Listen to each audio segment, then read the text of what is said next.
Rais wa Jamhuri ya Muungano wa Tanzania Dr. Samia Suluhu Hassan ametuma salamu za rambirambi kwa Jaji Mkuu wa Tanzania Judge George Mcheche Masaju kufuatia kifo cha Jaji mstaafu wa Mahakama Kuu ya Tanzania Emilian Matata Ezekiel Mushi kilichotokea tarehe 24 Januari 2026 katika Hospitali ya Taifa ya Muhimbili jijini Dar es Salaam alikokuwa akipatiwa matibabu.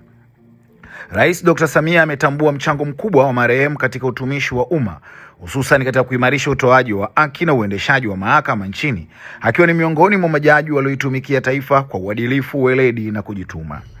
Enzi za uhai wake, marehemu alihudumu pia katika nafasi ya mkuu wa chuo cha uongozi wa mahakama Lushoto kwa vipindi viwili tofauti, mwaka 2000 hadi mwaka 2002 na mwaka 2004 hadi mwaka 2010, akitoa mchango muhimu katika kujenga uwezo wa viongozi na watumishi wa mahakama nchini.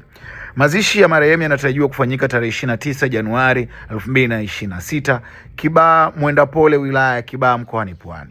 Rais Samia anatoa pole kwa familia ya marehemu, ndugu, jamaa na marafiki, pamoja na majaji, mahakimu na watumishi wote wa mahakama kwa msiba huo. Aidha, Rais Samia anawaombea faraja wafiwa wote na kumwombea Mwenyezi Mungu aipumzishe roho ya marehemu mahali pema peponi. Amina.